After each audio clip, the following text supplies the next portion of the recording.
famous, number one, desirable. I do what I want, when I want, and how I want it. Leave you with the one in the air, that's how I roll. I got tons of soul, I'm a true collectible. Famous, super famous, number one, desirable. I do what I want, when I want, and how I want it.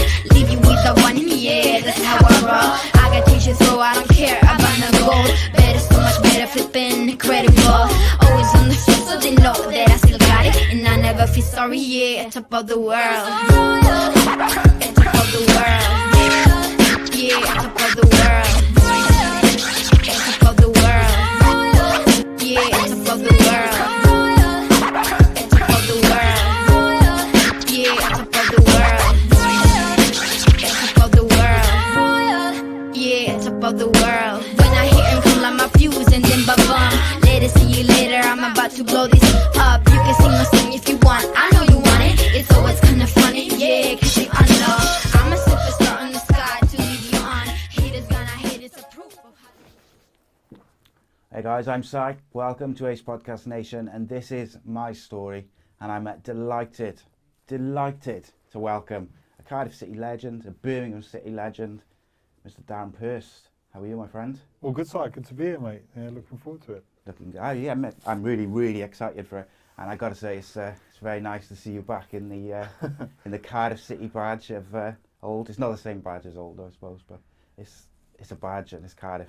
No, it's good to be back. Obviously, you look at where the club's come over the last years since I left. You know, as you said, different badge to when I was playing, and different stadium to when I was playing. It's come on a long way, but yeah, it's good to be back, and delighted to be back in the city. Yeah, of course you didn't. You left, didn't you, just before the new stadium sort of came into fruition and that. So I'm assuming did you ever play there? I came back with Sheffield Wednesday. I think it was like the second last game of the season, and I think we got beat 5, which wasn't the greatest comeback. But the best thing about it was obviously after the game, just the reception I got from all the Cardiff fans. Actually, sort of went and did this half a lap of the new stadium, which after getting beat 5-0 weren't probably the best decision in the world for myself. But it was nice to get a bit of recognition from what I'd been on at the football club over the 4 years I was there, and yeah, nice to come back and obviously see the club go on and get promotion from that. Yeah, and I think the other thing is as well, like obviously your time at Ninian Park, your time under Dave Jones, that era is really what kick-started the sort of the current. I know we're not doing very well as of today, sort of thing, but over the last couple of years, with the up to the Premier League, the top of the Championship, winning the Championship, that was kick-started by the era that you were there with Dave Jones. Yeah, I think when I came in, a lot of people thought it was sort of the end of an era, if you know what I mean, because I think like Ernie had not long left, Cav, obviously Gabidon and Collins, the two obviously main centre halves at the club, and they'd also obviously left and moved on and gone on to bigger and better things, if you know what I mean. Obviously playing at West Ham and playing in the Premier League, and it was sort of the club was in a sort of transitional sort of position. You know, you had Sam Mann was still the chairman. You had Peter Ridsdale had just sort of come in as a consultant. Dave Jones, it was his first full season at the club. And I remember just obviously getting a phone call. I was at West Brom at the time. I remember getting a phone call from Dave Jones saying they wanted to sign me. I had 2 years left on my contract at West Brom. I could have quite easily sat there and picked my money up, you know, playing in the Premier League. But Dave Jones sold me a dream of obviously the new stadium and where he wanted to take the football club. And for some unbeknown reason to myself, I took a drop in wages, left West Brom and came down to South Wales. And it was strange where sometimes you just get a feeling for a place. I went and watched them play against Accrington Stanley on their way to Scotland. I looked at the squad and thought, what am I doing? I can't be signing here. The squad was bang average for the time, you know, for what it was. And I just trusted what Dave Jones, Sam Mann, and sort of the dream that they sold to me. And as much as anything, it was probably, I wouldn't say that the best 4 years of my career, because obviously at Birmingham I had some really good times with promotion to the Premier League and Cup final and that sort of stuff. But as a whole, for 4 years living in Cardiff, I loved it as an amazing football club and an amazing place. And just delighted from obviously playing here and just to be back at the football club in a coaching capacity now. It's brilliant. I'm going to ask you about Sam Mann in a bit and the first time. I'll ask you that now first time you met Sam Man or the first time you spoke to him? Any interesting stories around that? Because everyone's got a different story. There's some really good ones about him. My first impressions of Sam, like Dave Jones, I'd met Dave at a hotel around Birmingham when he wanted to sign me. Had a sort of chat for an hour, 2 hours with him and done that. And that was the Thursday. And then the Friday, they were travelling up to Scotland and they playing at Quinton Stanley. So he went, the chairman wants to meet you. So I met him at the Holiday Inn at Stoke. And the first thing Dave Jones said to me was, don't look at his eyebrows. All we do is just don't look at his eyebrows. So for the whole of the time I was sitting there having a coffee with him, all I'm doing is staring at his eyebrows, these big wiry things on his head. But as a character around the place, he was fantastic. Everybody talks about, obviously, the sheep's balls and all that sort of stuff, and as pre-match meals and everything like that. But one of mine, so before every game, obviously being captain, you'd lead the club out. How's it going, Captain? You okay? I'm right, Chairman, you're right. He used to have a £50 note in his hand. And obviously the opposition had come out and their mascot had come out. And he'd say to their mascot, it's £50. If when you come out, your captain comes out, you kick him for me. Right? And then sometimes you get the little kid like it gives the captain of the opposition a kick. The same man to give him his 50 quid and walk off. Happy days. Just crackers, some of the stories of him. Like in meetings and that, his phone would go off and the chairman has to fine 500 quid and he'd just put 500 quid in the fine pot for the lads and get away with it. He was a great character to have around the place, and he was a good bloke to meet. Yeah, bananas, man. He obviously he used to do the walking around the pitch thing and stuff, didn't he? And that stopped after that Leeds FA Cup game. But what I like to do with these, mate, is we kind of obviously. We won't be able to go through every single part of your career and everything like that because you've had a long and storied one. But we kind of go back to the start and you tell us like a bit about your upbringing, the early days, and then we'll kind of move along through the gears. And if you think of any stories, anything like that, which is entertaining, try and chuck them in there. Yeah. And I'll ask you some questions along the way. But where was the beginning for the beginning from a Purse? football fan? I grew up in London, Bethnal Green, like East London. My dad was a plumber by trade, and my mum stayed at home. But obviously playing wise, I played for a really good Sunday League side. Up till I was about 14 years of age, I was a centre forward. I was quicker, stronger, bigger than everybody else, and I used to score loads of goals. And I played up front with Jason Tyndall, who's obviously now he's assistant at Newcastle. So me and Jace were playing up top, and we'd easily sort of score 40, 50 goals a season between the two of us, as individuals. And then got to 14 years of age, and I'd sort of done the rounds. I've been to sort of Tottenham, Arsenal, and like all the sort of the big London clubs. And it's strange how things happen. I got offered an apprenticeship at all three. Millwall got offered an apprenticeship at Millwall, which was my boyhood club. But Leyton Orient said, look, we don't at 16 don't want to offer you an apprenticeship. We want to just give you a professional contract. So I went in there from 16 to my 17th birthday in February. I went in, they were giving me sort of 150 quid a week, just expenses as a thing. So I'd go in, I was training with the first team, playing in the reserves, playing for the youth team. And then on my 70th birthday, I just signed a professional contract. So I didn't have to do sort of an apprentice, didn't have to do boots or anything like that. Signed my professional contract at 17. So I was, pretty lucky. And then made my debut for the first team 3 days later. And the rest is history at Orient from there. Just went on, played for the next 18 months and ended up nicking the move to Oxford. So it's interesting to me that is because obviously you skipped the apprenticeship and you skipped the chores around the ground and stuff, which I do a podcast with Andy Campbell as well, obviously ex-Cardiff striker, as well as Kev. And one of the things which quite often comes up is like young footballers today and stuff like that. Obviously now today you're working with the under-23s as a manager. One of my bugbears and one of theirs, they say, is like the chores and the boot cleaning and the things like that has gone out of the game really. And like Andy will say, like that's some of his best memories of football is doing those chores and tidying up the ground, like the fun that he used to have with his teammates and stuff, and cleaning the boots of legends at Middlesbrough, like his boyhood club. Is that something that you would like to see in the modern game a bit more? I think they need to do it. I think it is your apprenticeship. You go to plumbers, bricklayers and all that. They have to go and do the dirty side of it. They have to go and carry the bricks to the bricklayer. Yeah. If you go and you're a plumber, you're the one that actually has to clear the toilet out. And that's probably your first jobs as being a plumber. I think it's something, it gives you a good grounding in the game, and I just think it teaches you sort of, one thing that I think's gone out of the game is just like a discipline, you know, like just a punctuality, being on time and little things like that, and treating people around you with respect and that sort of stuff. I think is something that's going out of the game, because I think youngsters are given too much too early. Yeah. They don't actually go out and earn the right to play in the first team, to earn the big money.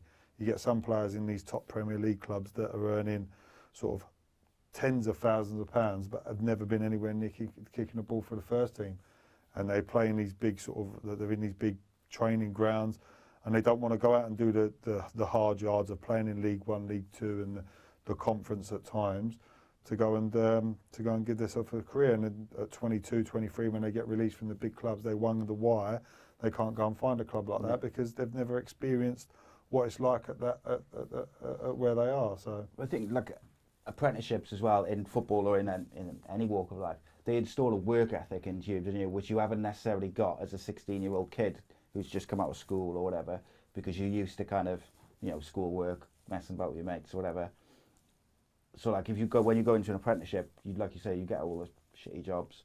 So, but it's not a case of giving the apprentice all the crap jobs. It's like that learning, that work ethic from it, and like you say, like respect and things like that. And I think, you hit the nail on the head, is young players, like you look in the Premier League, you could look at all the sort of the larger clubs. There's players there on thousands of pounds a week, like hundreds of thousands of pounds a week in some cases, and they're nowhere near the first team, never have been, but they don't want to go out on loan. But then, like you say, they don't want to go out on loan, but when they get released, they also, some of them struggle when they do get a club in the Championship or League One, because they're not used to the physical side of it, but also they're not used to playing week in, week out. Yeah, because it's a different level in the under 23s. Yeah, no, it's a totally different level. It's a different type of football. Playing for 3 points on a Saturday afternoon, when you got managers' jobs on the line, you got hundreds, thousands of fans in there. That's something hard to adapt to as well as a young player when you go out on loan. I think it's key. I think it does two things. It gives you experience of playing men's football and the bits we've just spoke about there, but it also gives you, if you're at, say, just for Cardiff, for argument's sake, or one of the big Championship Premier League clubs, if you actually drop down to League One, League Two, and actually go on loan for 6 months, 3 months, however long it is, you actually realise if it doesn't work out here, that's the next level. Yeah. And you can actually come back up from that loan thinking, do you know what, that's what I need to do that. If I want to be successful at the club I'm at, that's the levels I need to get to. You know, and sometimes it can motivate players to go and be better and do things right. So it works both ways. You learn the experience of playing in the game, but also it can give you that kick out the backside if you have rested on your laurels a little bit to go to the next level. What were you like as a 16, 17-year-old, having not done the apprentice side of it? Were you like resting on your laurels at that point? I was always in and around sort of the lads. One of my best mates was an apprentice at the same time, so I'd always, because I was lucky enough to have a car and that, I'd always be sort of hang around. I wouldn't sort of do the boots, but I'd hang around with him, and I'd maybe do an extra gym session in the afternoon, and then drive him home. We'd kind of have a snooker, have a bit of pie mash and that sort of stuff together. So I was always in and around it, so I knew the hard work that the boys went into. But I always had that sort of work ethic and that drive, that if I stepped off of that, if I wasn't giving 100% in training, in game, I was never anywhere near the player that I needed to be. I needed to be on the cusp, hence why I probably got sent off so much. I needed to be on that line. Otherwise, I wasn't the player that I needed to be. You know, and I think that was the difference, and probably one of the regrets of my career would be that I got sent off too many times. But I just needed to. I was always teetering on that, to get the best out of me. It's like that motivation, that fire, and I think most of the best players in the world have got that, though, haven't they? Like that, they've got a bit of an edge to them. I wasn't the best player in the world, mate. Don't say that. Don't say that. That was me, and I was always like I was always known as a bit of a leader from when I was from a young age. Obviously I was 17 and captain of Leyton Orient. I think because I was that sort of leader, but B, I think they wanted to try and nick a few quid for me and sell me on, and that was just another way of just obviously promoting me a little bit from their point of view. But I've always captained the clubs I've played for, so it was always something that was in me to be that leader, to drive things on, and I think that's probably what helped me have the career that I had. Yeah, so you mentioned you grew up in Bethnal Green. There's obviously lots of famous names and that from that area of the world, including the Crays. Yeah. Obviously boxing and York Hall and stuff. What was it like for you growing up there?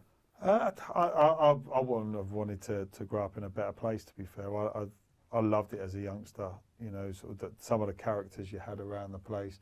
Like on a Sunday afternoon, I'd play on a Sunday morning, and my dad would go down the pub on a Sunday afternoon for a couple of drinks before we went out. I'd always go down the pub with him, sit there, and just some of the characters, some of the people of his friends that they'd give you a couple of quid, go down the sweet shop, go and get you some.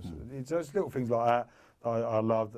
And it was a great upbringing for me. My dad instilled a sort of a respect and a determination into me when I grew up. He was one of them that he wouldn't take me to training unless my schoolwork was up to date. All my homework was done.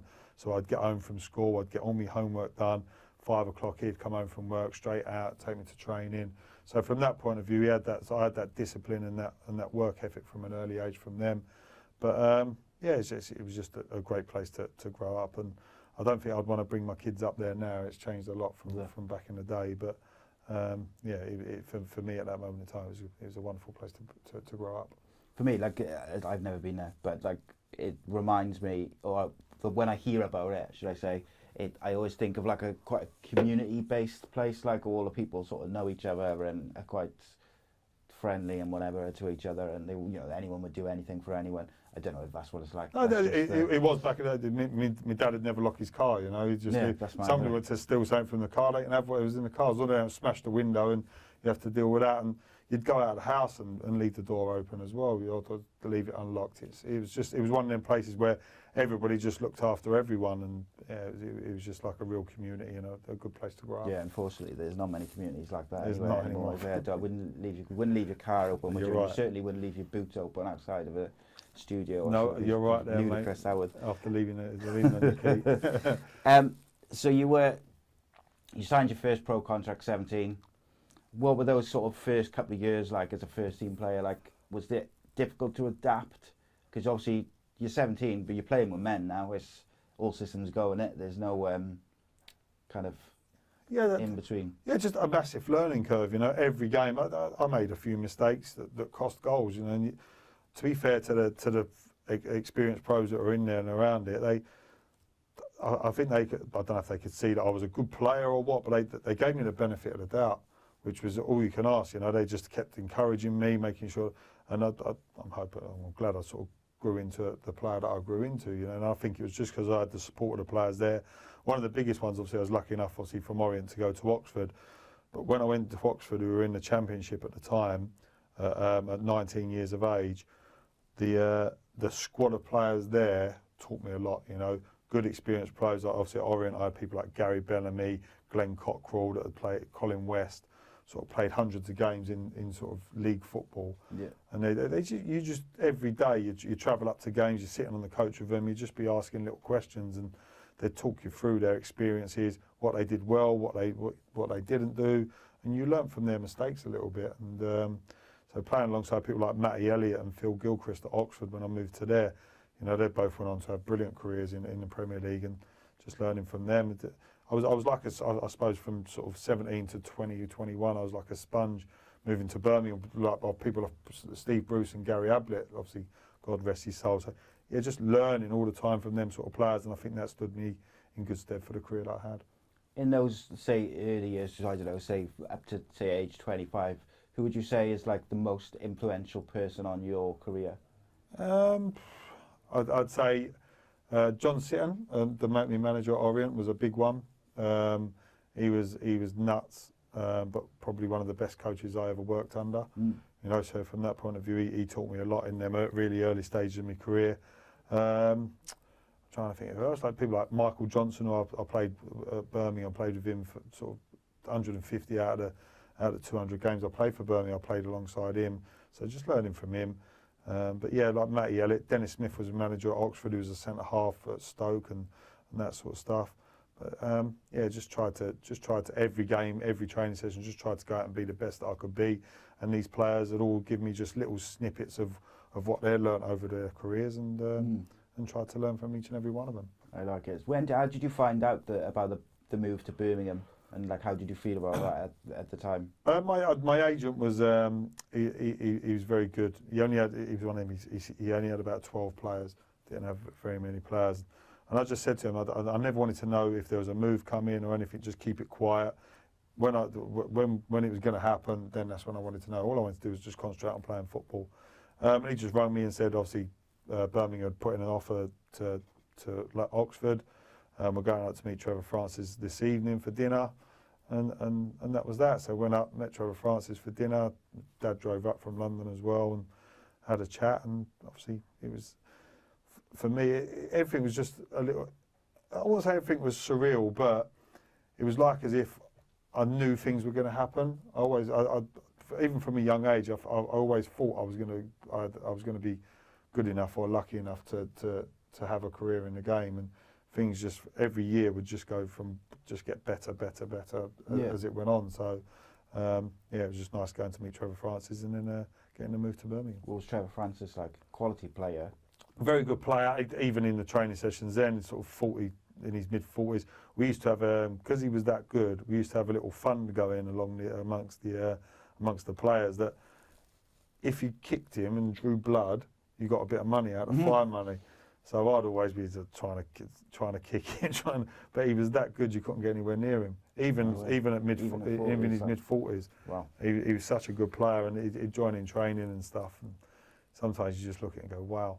And I think sometimes he'd do a finishing session with the boys. He'd actually show them how to do it, and because they couldn't do it, I think he used to frustrate him a little bit because the lads probably weren't at the quality or the standards that he'd set himself from when he was a player. But I wouldn't say he's the best manager, but he did very well with a group of players. His recruitment was good, and to be fair to the lads at Birmingham at that time, we sort of run the place for him a little bit. We managed the discipline amongst the lads within the dressing room, and we just had a good bunch of lads that got the job done on the pitch. You mentioned like discipline. Obviously, you mentioned yourself like you're a bit of a leader at all the clubs you went to. Was there ever a point in any part of your career where you sort of maybe didn't have the discipline that you look back with hindsight that you think you should have had? I've always said, and I said, at Sheffield Wednesday, I went into Sheffield Wednesday at captain after I left Cardiff, and I learned more then about what the dynamics in the dressing room than at any of my other clubs. When you walked into the dressing, there was just something not quite right in there. I mean, there was a couple of players that were at the club but didn't want to be at the club, you know, and that they're trying to get them off, but they're on big wages and couldn't get them out of there, and they just disrupted the dynamics within the team. And if I knew now what I knew then, I definitely would have tried a little bit harder to change it around. But you learn from the mistakes, and we ended up getting relegated, not because we were the worst side, but because the players we had in there, we should be definitely have achieved something at the football club. But there was something, there was a dynamic in the dressing room that wasn't right, and in the end it cost us with relegation. I find that really interesting because literally on Monday, myself and Rodri were talking on a show about Man United at the moment, and there's a couple of people in there who you think it's a combination of maybe some bad eggs, but also some players who probably don't want to be there, and you can see that it's affecting the kind of the team spirit and the dressing room atmosphere, and the new managers coming in and struggling. Like, and Rodri said straight away, he said it only takes like one person to not be happy, and they might not even be like a troublemaker. They might just be not enjoying it and not staying there. So they come into training every day, they're moaning to their mate, and he's not happy because he's done like the manager, and then it can spread very quick. Yeah. Is that this type of thing it was at Sheffield Wednesday? Yeah, definitely. You had players that were blaming everybody else for their mistakes. Nobody sort of took ownership of what was going on within the dressing room. You know, little cliques where you'd have your little mates. Well, I'm doing all right, my mate's doing all right, and didn't really worry about what else was going on in the team. And as captain, I didn't see it there at the time, and like as I said, if it was me now, I definitely would have changed it up. Dave, obviously, when I was at Cardiff, I'd get into training at sort of 8:30 in the morning, and Dave Jones would be in there, and we'd sit there and have a coffee and have a breakfast, touch of breakfast together before anybody. And one of the best bits of advice, and I'd obviously take it into my managerial career as that develops, was he said, "Get rid of the crap before they get rid of you, Percy." And that's ultimately that's what it is. You've got to get rid of the players that you don't want within the dressing room, because if you've got a bad egg, or you've got someone in there that it can upset everything that goes on within the football club. It's huge. Oh yeah, it's massive. So if there's one bit of advice Dave Jones gave me, then it'd be that.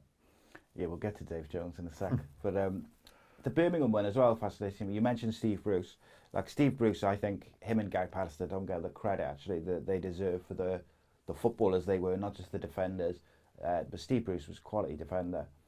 Were you brought in to play alongside Steve Bruce? I was brought in to replace Steve Bruce. So that's the compliment in itself. No, me and Bruce never really see eye to eye. Obviously, I came in the February, and he left in that summer. But the probably 3-4 months there, that playing alongside him, just little things like when to run a centre forward underneath and bring the ball down, and little things like marking ball side, goal side of defenders. And I learned a lot from playing alongside him. As much as I was brought in to replace him, he was fantastic. And listen, how he never got an England cap, I will never know. Crazy. You know, it's phenomenal. And what you look back at the videos of his time at Man United and being captain of that, he was he'd scored vital goals. Defensively, he never had any pace really. He was only probably 5'10", 5'11", but he leapt really well. Just a top quality centre half, and gone on to have a brilliant managerial career as well. So he was fantastic, and learned a lot from him. He scored, I think, we were looking the other week, I think 30 or 40 goals for United, which is insane for a centre back, isn't it? Half, yeah. But did you say you didn't see eye to eye with him? Not really. I don't know if it's because I was brought in to replace him. When he came back as manager and got us promoted at Birmingham, and I had a really good season. First year back in the Premier League, I had a really good season. Started the next season really well, and then I got a little ankle injury that was like I was supposed to have a tiny little operation on it during an international break, in and out, and I've been back 2 weeks later to play, and I got an infection, got septicemia. I was in hospital for sort of 10 days with it. So what turned into 2 weeks turned into 4 months. I was out for 4 months with it. And in that time, he went and signed Matty Upson. And after that, we just, I was sort of in and out, never really played too much. Probably played sort of 20, 30 games after that for the club. And then West Brom came in and offered £1 million, I think it was. And the club accepted it. I'd only had a year left on my contract at Birmingham. And I'd like to have stayed there, but I think if I'd have stayed there, probably the Cardiff moved a year later probably wouldn't have come about. So. What about best and worst moments at Birmingham? Obviously, best one was probably for me personally. Obviously, got promoted, but I missed out on the final for another suspension. Obviously, semi-final, got sent off against Sheffield United. Last man brought the lad down. We was 1-0 up and 10 minutes to go. So I'll say that was the reason why we got to the final. But so I missed out on the final there. But that season, I think I played 44 out of 46 league games, which was probably the most I played at any time in a career in a league.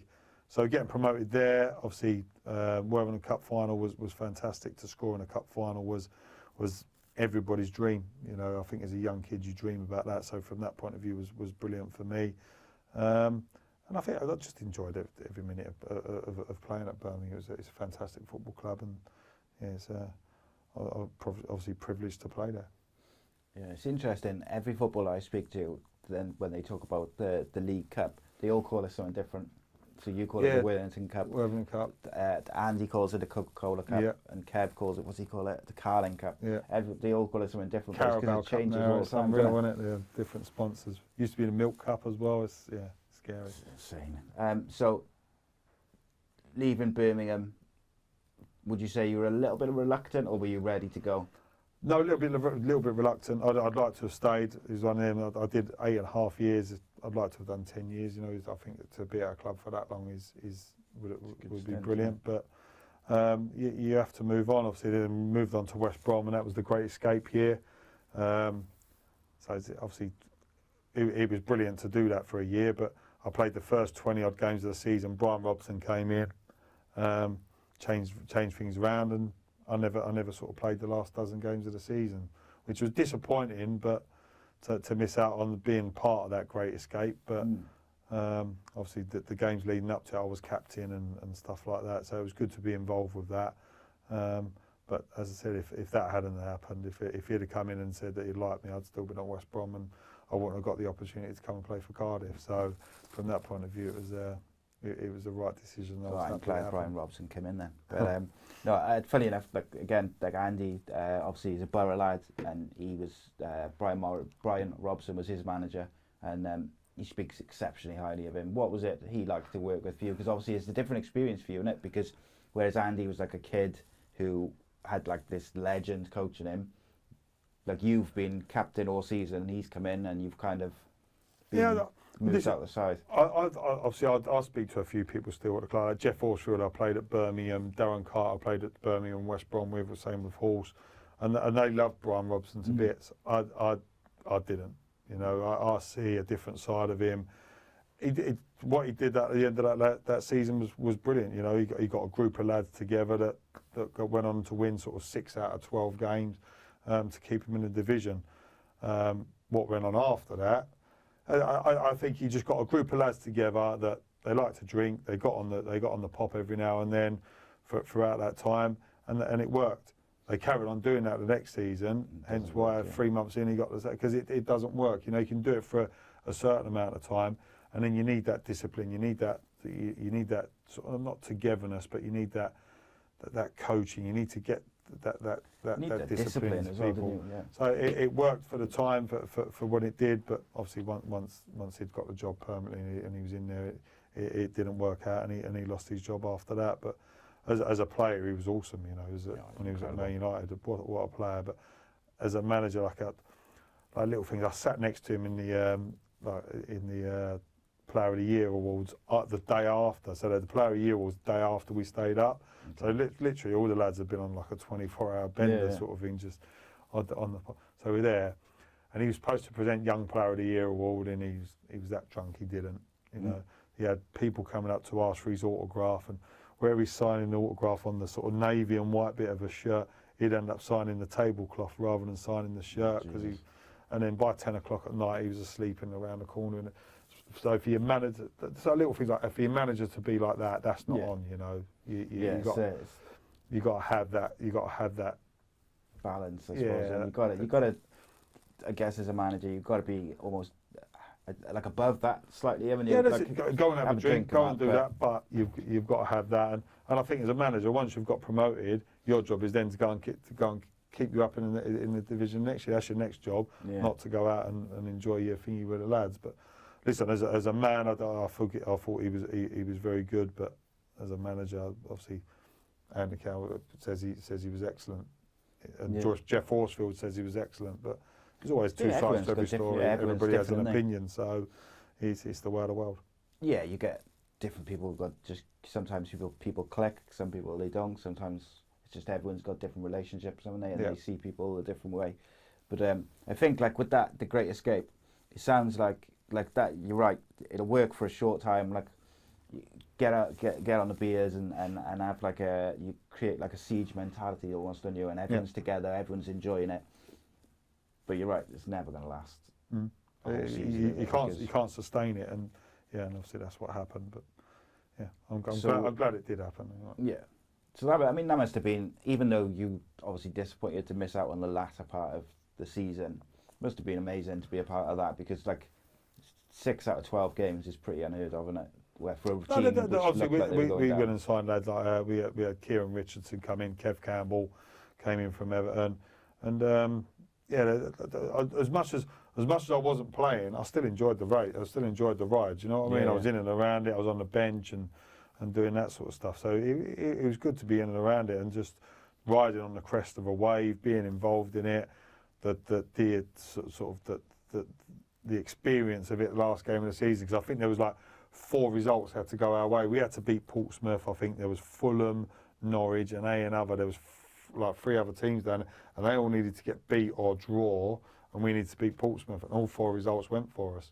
Smart, You know, so it's mad to do that going into the last game of the season. So, it was a good achievement, and it's on the CV, but it's not one that I look fondly on. Yeah, interesting. So obviously we talked about how you came about going to Cardiff, and you met Dave Jones and that. But let's talk a bit about the man himself, because he's quite a polarising character. Like we do, like I said, live shows and stuff. Again, Andy, he fell out with Dave Jones in quite a big way. Dave Jones basically didn't fancy him, so he isolated him, made him train with the kids, and then eventually he left. And they had words. But Kev had a pretty good relationship with him, and has got really sort of, he speaks highly of him. As a fan, for me, I'm like those days were some of the best following Cardiff around the country. And that. Like, where do you stand with Dave Jones? Like, what was your relationship like with him, but also as a coach? And my relationship was really good with him. We fell out towards the end, similar to Andy Campbell, but I think that was Dave's way of dealing with, like I said before, get rid of the crap before they get rid of you. That was his way of, like, let's push him out, let's get him away from there, and that was the way. But for 3.5 years, I loved playing underneath him. The players he brought into the football club were excellent. He had a way of, his recruitment was superb. He had a way that he wanted to play, and the players that he brought in fitted that perfectly. You could see that every year we just got better and better and better. He brought better quality players in. I think he got backed from above, which is all you can ever do. But you could just see him building. And over 6 years, that they deserved to go and get promoted and be without. Obviously, ultimately, it wasn't obviously Dave that got the club promoted, but he kick-started it without. No, 100%. He was the linchpin of that. And I think I was probably one of his first signings when he came in to do that. So you got to play with all me. Incredible players though as well. No, like centre backs, you had like Glenn Louvens as well. Yeah, Glenn Louvens, Roger Johnson were brilliant. Players. In the end, them two come in, and they actually, after 3 years, they actually stepped on, and they became the pair at the back, and I sort of took a back seat on it. You had Joe Ledley, Aaron Ramsey, Chris Gunter, some of the boys. Paul Parry was obviously wide. Steve McFowle in the middle of the park, Jay Bothroyd, Michael. You could go through the team. Jason Kumas in that first year. Jason Kumas, mate. I was going to ask you about him. He was an enigma. I played with him at West Brom. Just an enigma of a bloke. You could never sit down and have a conversation with him. He sort of, since he's finished playing football, no one knows where he is. Get hold of him myself. He's just gone on the missing list, But he was what a player. What a player. That time, obviously, you had Jace, you had Jeff Whitley, Phil Mulryan. They were free, and they were like the three amigos. Them three, they were sort of in and around Cardiff. Tuesday afternoons, they'd all go out on the razzle together and that sort of stuff. And it was one of my jobs as captain was just trying to keep on top of them, so that they didn't ruin what was happening at the football club. I think Dave sort of realised with them three, Jace, he sort of stomached it because of the player he was. But the other, like with Jeff and Phil Mulryan, he sort of he knew that they were there supporting Jason Kumas a little bit. He sort of did it, but within a year that he'd eased them two out, and obviously Jace went back to West Brom, I believe. But he developed and brought a really, really good squad of footballers there, and a squad that ultimately went to get him into the Premier League. Yeah, Jason Kumas, that season he had at Cardiff was just unreal. Some of the goals he scored, but like, I met him in 2004. I took my oldest son, who's actually like 17 now, but which is mad. I took him as a baby, and I got a picture of Jason holding him as he's like probably about 3 months old. Yeah. But we were getting a tour of the ground of Ninian Park, and we had the baby with us, and I think Jason was just in like a cafe area. He wasn't supposed to be like meeting fans and stuff. He just happened to be in the room where the guy was taking us round on the tour. And of course, it's Jason Kumas. So all these Cardiff fans have kind of like gone to him, and he's a bit like, didn't want any of that. He hated the publicity of it all, But to be fair, and the picture's funny though, because it's a really nice picture. He's like that, just like holding the baby. But he seemed like a really sound lad, but he just seemed so uncomfortable, like speaking to strangers or just like speaking like with other people around? Even within the dressing room, he was very quiet. You'd never really see him sort of be the life and soul of the dressing room. He just went about his business, and obviously I think with Jeff and Phil, and they sort of looked after him and took them under their wing a little bit. And I think he had a really good first season when he was at the club, and yeah, it was a good first couple of years, to be fair. Who do you think, who was the worst trainer when you were there at Cardiff? Like in terms of, I don't know, it could be laziness, could be bothered, just didn't like training. There was a few. Obviously, Kev Campbell came down to Cardiff, didn't he? And Kev was one of them. He was always up for training, but I think obviously towards the end of his career there, his sort of legs had started to go a little bit. Roger Johnson was the moaniest man in the world. I like Roger to bits, but he'd moan about everything. Like the balls were pumped up too much, bibs were stinking, pitch was crap. There'd always be something for Dodge to moan about. Trying to think who would be the worst trainer. Another quality player, by the way, Roger Johnson. The career he went to have was fantastic, you know, like him and Glenn. But worst trainer. I'm trying to. We was always all right, you know. We always had a good bunch with we had to have a good work ethic. We was never the best team in the division, but we always had that work ethic about us and the way we went about things. So from that point of view, it was a good time.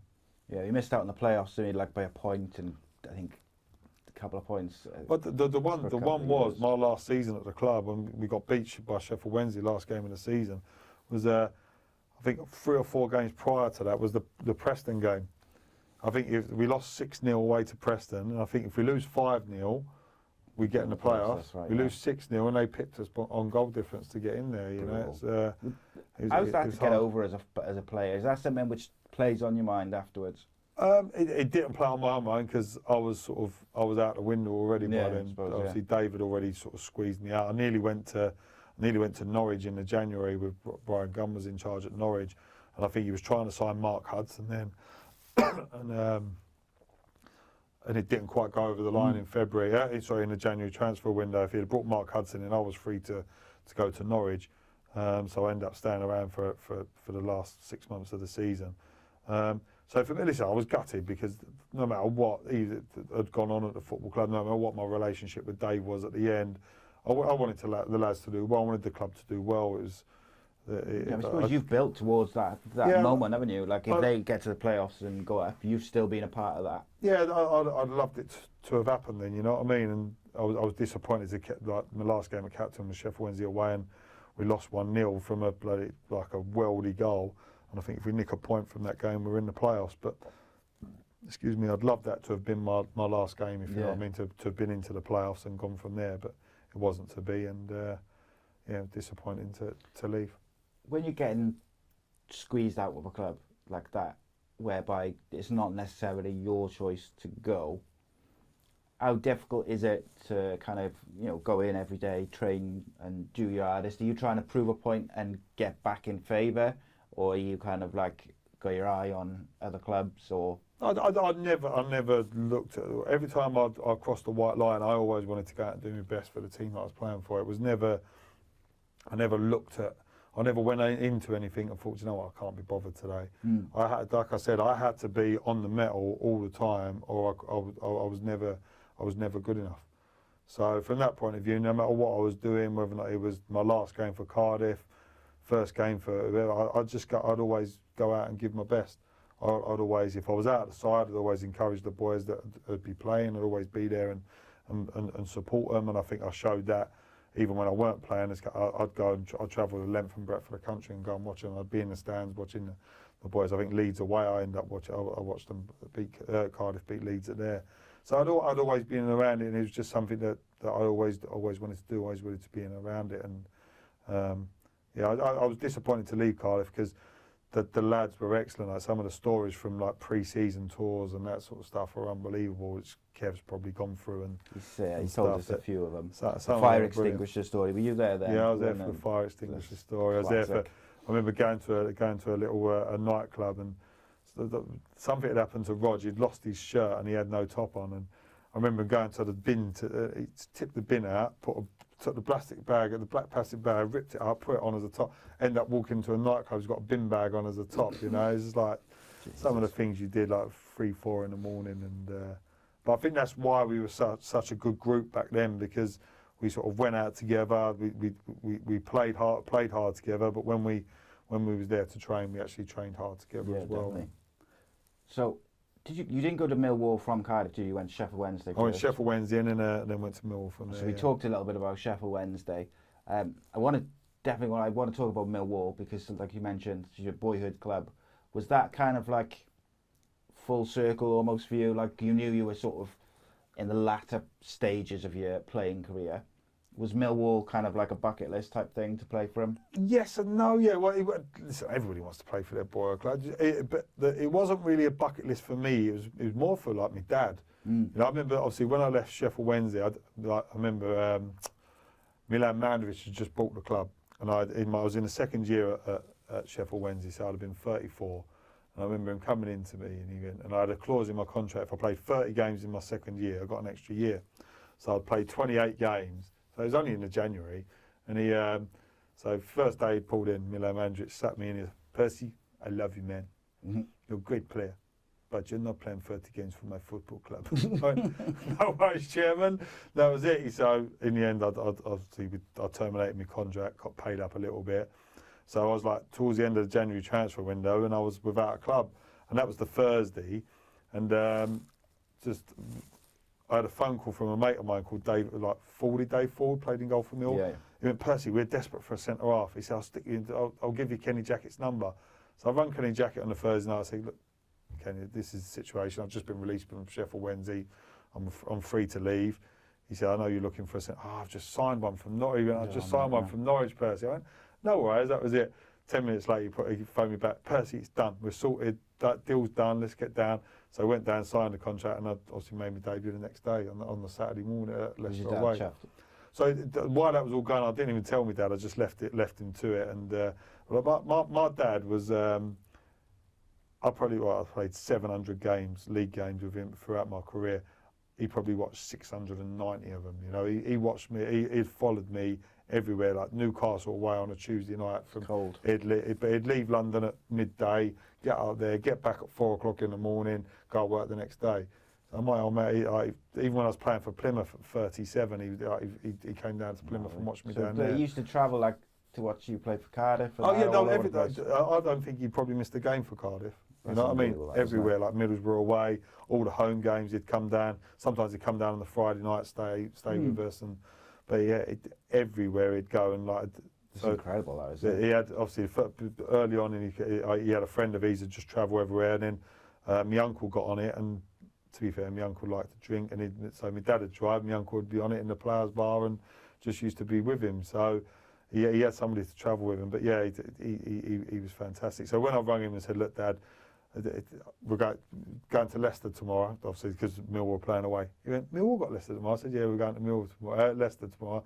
Just signed for Millwall." We went, "No, you couldn't believe it." So he's still got my debut shirt up in his living room and that sort of stuff. So it was great for him. And when I scored my first goal at the Den as well was for the club. He was loving it. Old Den. I was lucky enough. I played at the Old Den as a youngster. I used to go down and stand on the halfway line at the Old Den. That's where obviously I used to go on a Saturday afternoon with my dad to watch the football. But yeah, it was nice to play for the football club, and it was good. I want to talk to you a bit about your sort of post-playing career. So, like, obviously, I know you're at Cardiff now, but just before that, you were at Oxford for a bit, weren't you? Yep. Doing the sort of academy stuff.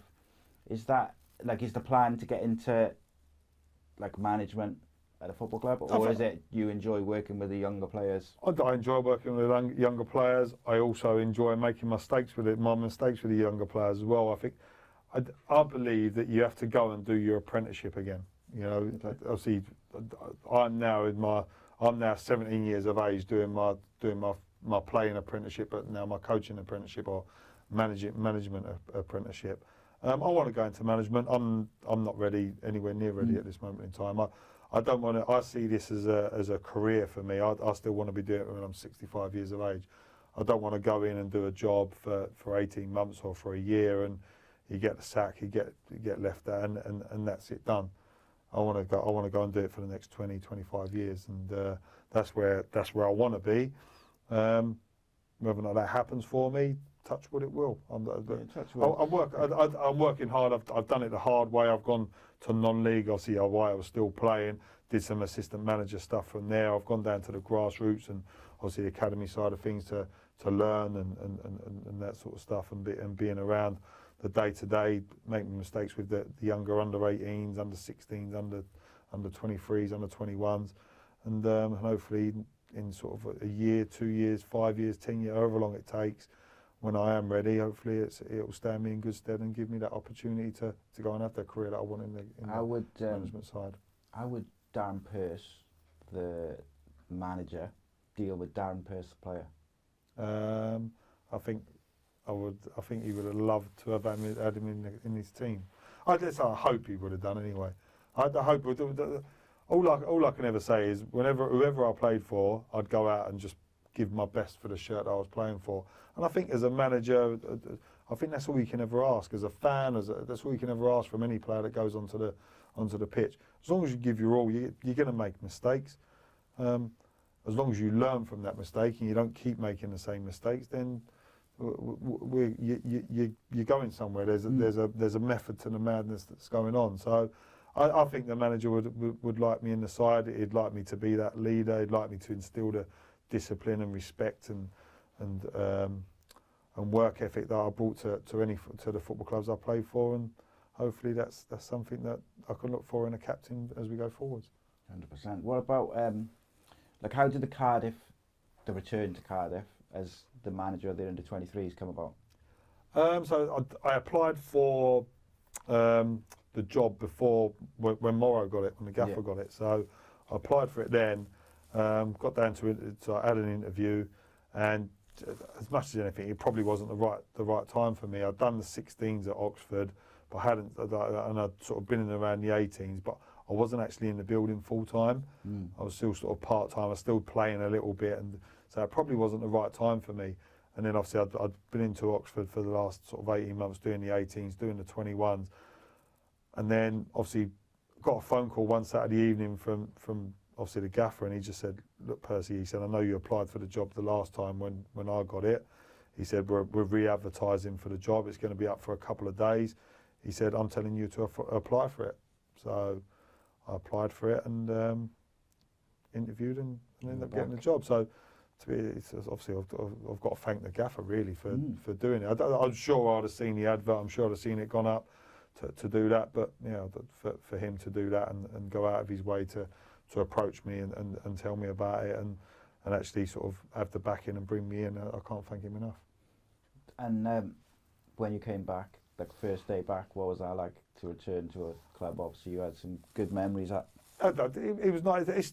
It's changed a lot, the club. It hasn't changed a lot. Yeah. There's still the same people around, like the kit men are all very similar, all the kit ladies that are around the club. It's like people within the sort of like ticket office and all that sort of stuff. Most of them are all still around, you know. Yeah. Like the media guys, a couple of the media guys were here when I was playing. So from that point of view, it hasn't changed because it's still got that sort of family feel within it, and that comes from the people that work around the club, the fans that are in and around it. I'm disappointed, obviously, that I've been to a couple of the home games and there's been no fans in it. Yeah. You know, so it'd be nice for the Forest game coming up. Hopefully the fans will be back for that, and obviously see the crowd back in and see the place bouncing and picking up results with a bit of luck. So from that point of view, it's good to be back. It was one of them, obviously, Matt Bloxham, who's my assistant, who, to be fair to him, has been fantastic since I've been in. He's really sort of done the transition into the football club. He's been superb. But within a day of me being in, he got COVID, and it was literally, there you go, Percy, deal with it on your own. Jesus. So, but that's part and parcel of it. It was probably the best thing to happen because it meant I was on the training pitch with the boys, and it was sort of sink or swim, put in the deep end. Yeah, I think in some ways that helps, doesn't it? Like, if you've just got to jump in and dive in and do it, you soon sort of, you're 20 minutes in and you know where you go. Like, whereas if you're kind of on the edge and Yeah, you could just teeter around for a few days, and that was, as I said, it was probably the right thing to do for him. He just like chucked me in there, and you just get on with it. And to be fair to the lads that have done, even the sort of the pros that have come down and played for and been involved in the training sessions and the games we've done, they've been fantastic with their attitude to it. So can't fault them for it. Good stuff. Right, to finish off, I'm just going to throw a couple of questions at you. What's the weirdest thing you've ever seen on a football pitch? Weirdest thing? One of the weirdest things I've ever had to do was a girl when I was really young. A girl wanted me to sign her lips, but then kiss her after it, which was strange. So I signed her lips and just left her to that. That was one of the strangest things I've seen on a football pitch. I don't know. You should have told me about it. I could have had to think about it.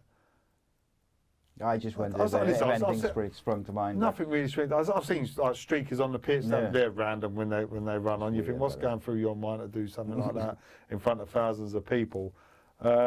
So from that point of view, yeah, that's probably the strangest thing. Nothing untoward has gone. There you go, strangest thing. So I played away from home for Leyton Orient in the FA Cup, Tiverton away, and we scored a goal at Orient, which didn't happen a lot, to be fair. And there was this crowd surge, and all of a sudden the wall collapsed, and everybody just ended up going straight over the top. And also the other one was Millwall Cardiff, when the lad fell from the top tier. Oh yeah, the fan. I remember that. Remember that? Yeah, obviously they had a drink and all that. So that was probably one of the weirdest ones I've seen. Yeah. What was that like? So like when you're on the pitch, or like in and around the pitch and that, like, do you know what's going on? No, I think I remember it. There was a corner in the bottom at that end, and obviously we're all defending the corner, and all of a sudden out the corner of your eye, you just see this big. Something catches your eye, like. And there's this lad, and all of a sudden, like the stewards and everything just ran straight over. Game sort of stopped. Paramedics and all that were there, but that was a little bit scary, and to see something like that. So that's a random thing. That is really random, isn't it? Yeah. Jesus. Who's your angriest teammate you've ever played with? Roger Johnson will probably be up there as an angry teammate.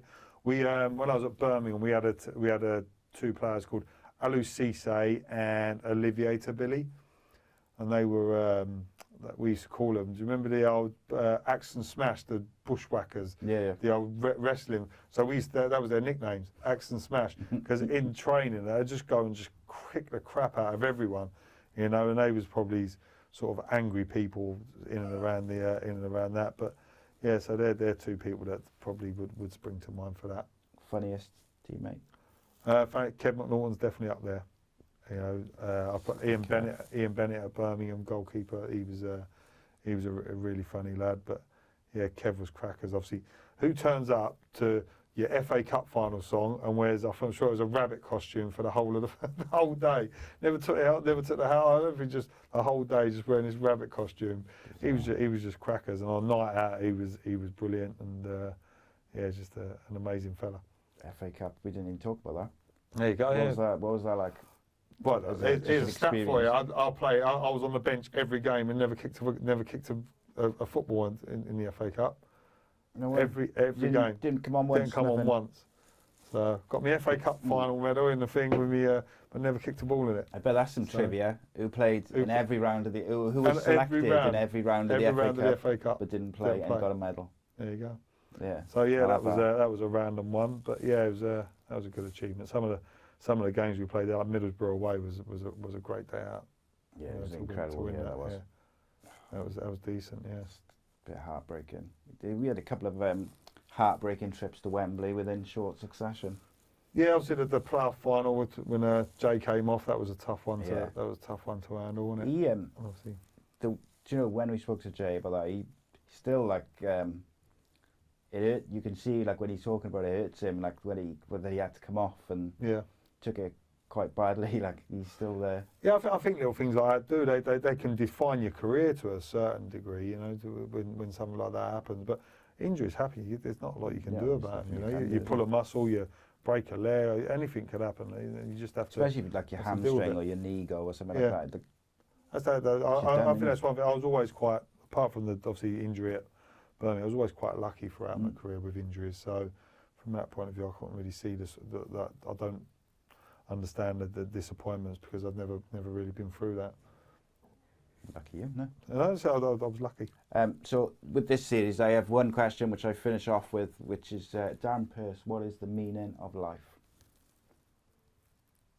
Is there a meaning of life? So, it could be. It depends how you interpret the question. I'm one of them. And obviously, that you look at what Molly May. Have you heard what she said about everybody else has the same 24 hours? Oh yeah. I agree with her to a certain degree. Everybody has the same 20. What you do with that 24 hours is up to you. 100%. Now, some people are more privileged than other people, but I believe that the harder you work, the more you want something, the more chance you've got of achieving it. So from that point of view, I half agree with what she says. You know, everybody's got the same 24 hours, but some people are going to be lucky enough to be good at something, and some people not. Yeah. But with regards to we're going totally off a tangent here, but so if you're a 16-year-old kid at school, and everybody's there, you've got the same opportunity to be a doctor, to be an architect as everybody else, haven't you? Yeah, 100%. No matter what background you're from. You've all got the same opportunity. You've all got the same opportunity. So you've all got the same 24 hours to do something with. And it's what you do within 24 hours. Yeah, so from that point of view, there you go. Yeah, I suppose from a school point of view, theory works, doesn't it? Like with kids and that, and like you say, 16, you can go and do what you want if you work hard enough. I tell my son that all the time. Yeah, but it's the same for everyone. But yeah, that's a really philosophical thing to end it on, isn't it? Yeah, there you go. Absolutely. Really appreciate you joining me, mate. Cheers, Sophie. It's been fun. I got tons of soul, I'm a true collectible. Famous, so famous, #1 desirable. I do what I want when I want and how I want it. Leave you with the one in the air, that's how I roll. I got tons of soul, I'm a true collectible. Famous, so famous, #1 desirable. I do what I want when I want and how I want it. Leave you with the one in the air, that's how I roll. I got t-shirts, so I don't care about no gold. Better, so much better, flipping incredible. Always on the show, so they know that I still got it. And I never feel sorry, yeah, top of the world. Top of the world. Yeah, top of the world. Top of the world. Yeah, top of the world. Top of the world. Yeah, top of the world. Top of the world. Yeah, top of the world. When I hear him come like a fuse and then ba-bum. Later, see you later, I'm about to blow this up. You can sing or sing if you want, I know you want it. It's always kinda funny, yeah, cause you know I'm a superstar in the sky to lead you on. Haters gonna hate, it's a proof of how they... Right, cheers, mate.